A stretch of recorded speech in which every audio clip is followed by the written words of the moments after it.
Hi, I'm Sarah and I'm here with the Mazda MX-30 R-EV and I'm going to be taking it for a test drive to one of my favourite places for an overnight stay, a remote retreat, and I'm going to be learning about all of the benefits of this innovative car. So for those of you that may recognise the Mazda behind me, perhaps you know about the electric version, but maybe you don't know about its sister powertrain, the R-EV. So essentially, the battery is charged by an onboard rotary engine or generator, if you will, but the wheels are always driven by electric power, so you never lose any of that amazing electrified driving character. It's got an electric range of 53 miles, but a total range of over 400 miles with the help of the rotary generator.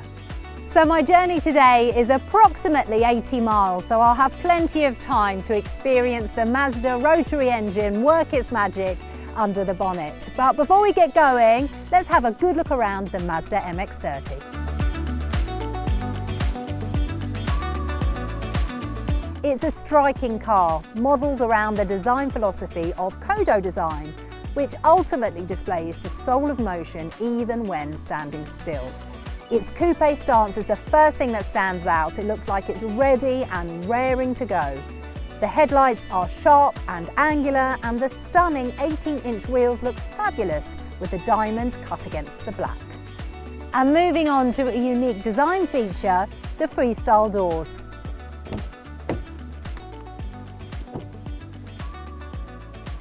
The doors give a sense of openness, making the cabin feel very big and opens a welcome connection to the outside world.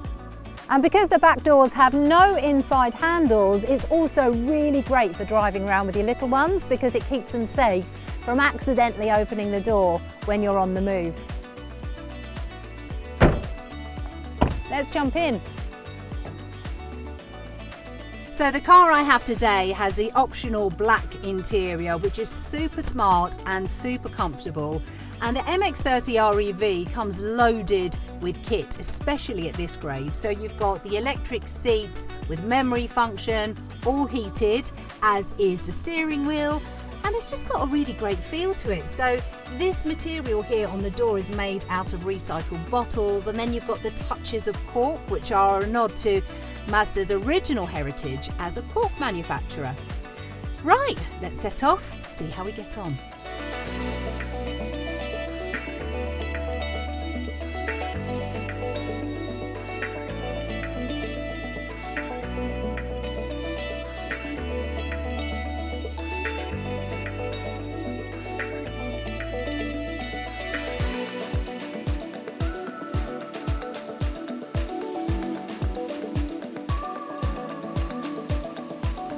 So first impressions of driving the MX-30 R-EV. It actually feels very familiar. It's a very smooth, natural drive. I love the linear acceleration. And I have heard about the Mazda driving feel, and I agree, I do love the way it feels like it connects with the driver. So first of all, I get this super clear readout from the head-up display, so that lets me know my current speed and the speed limit on the road that we're on. But also it's picking up cars in my blind spot for me. I've got my phone plugged in, charging for later when I need it, but also I'm using the CarPlay function for all of my maps. It's all shown on this brilliant display that's just in the right position so that I can glance at it without getting distracted from the road ahead. Talking of distractions from the road and keeping safe behind the wheel, there are so many safety features in this MX-30 R-EV, and I love how they don't interfere with the way that the car drives, but almost enhance it. So for instance, the lane keep assist and blind spot monitoring work to keep me safe, and they only jump into action when absolutely required. The MX-30 R-EV has 3 driving modes: normal, EV and charge mode. So since I've been driving, I've just basically let the car do its own thing, which means it started up in normal mode, and that mode uses predominantly electric only, but the rotary engine will fire up now and again when needed to provide some extra power to the battery, so if we're overtaking or accelerating up a hill. So I've noticed it kick in a couple of times en route so far, but it's not because I can hear it. I've had the Bose sound system on. I've noticed a small symbol flash up on the dashboard display that lets me know when the rotary generator is running. So as we're heading into the village now, it will be a great time to flick the car into EV mode, and that's done really simply just by this little switch next to the shift lever. So we're coming onto some lovely country roads now, and whilst on the subject of driving modes, I'm going to try and recuperate some of that battery level that we used in the village just now. So once I flick the switch into in charge mode, the first thing it does is it asks for a target. So this can be set in increments of 10%. So from 20% to 100%. So in this instance, I'll choose 100%. Now instantly I can hear, and only just, that the rotary generator has kicked in, and I'm really listening out for it here. The symbol has reappeared on the dash to let me know it's charging, and I can also set the center display to a nice little infographic of the power flow to show what's happening under the bonnet.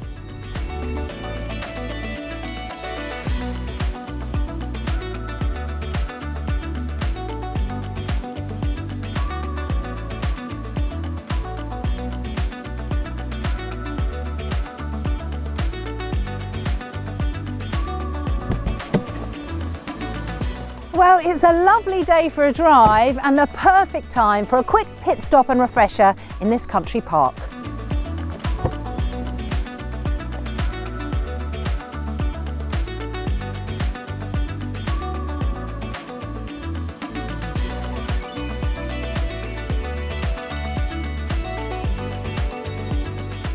So the brilliant thing about the Mazda MX-30 R-EV is this vehicle to load feature in the boot. So because I've been on charge mode, I've still got loads of battery charge left, and this is a 1500 watt socket, so it's great for any kind of standard appliance, including a kettle, so ideal for a pit stop, and it won't use up too much of the car range.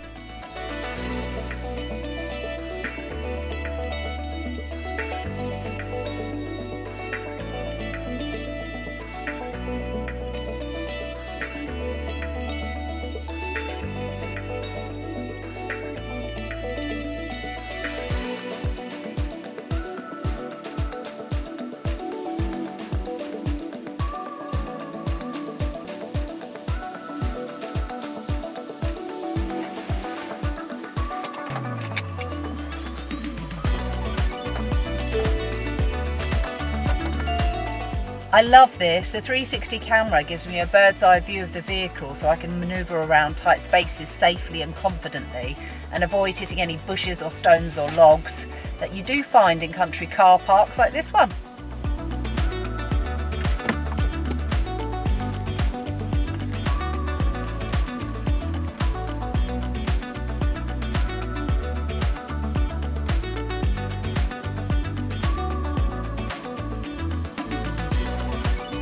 One thing I have noticed on my short drive in the MX-30 R-EV is the driving position.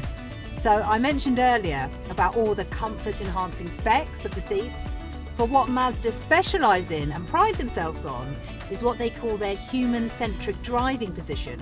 Everything is aligned. So I've only been driving the car today for short stints, but I feel I could do some serious miles in this and still walk out fresh and not tired.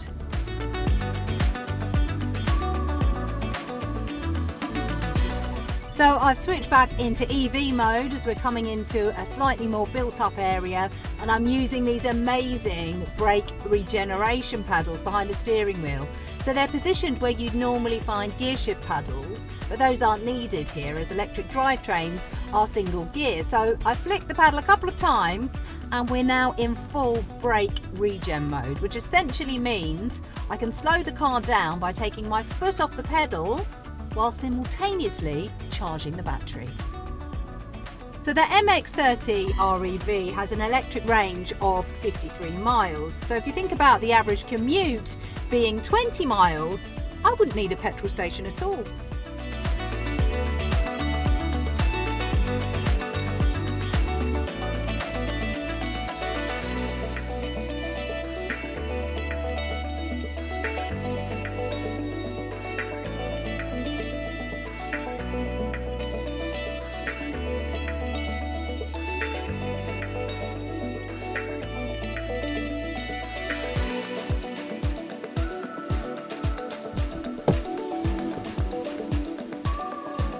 So finally arrived. I love this place. It's a perfect place to unwind. There's a hot tub, gorgeous views, and that place is just so cute.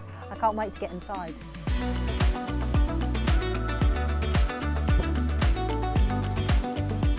So you may have noticed when you're driving the MX-30, you've got a filler cap on either side. So obviously this is a plug-in hybrid. This is your petrol cap, and on the other side, it's the charging port. One of the unique points of this car is the DC charging ability on the R-EV. This is unique for what is essentially a plug-in hybrid and means you can be on your way in only 25 minutes. Not only that, you can consult the app to check your car's charging status. So time to head in and chill out.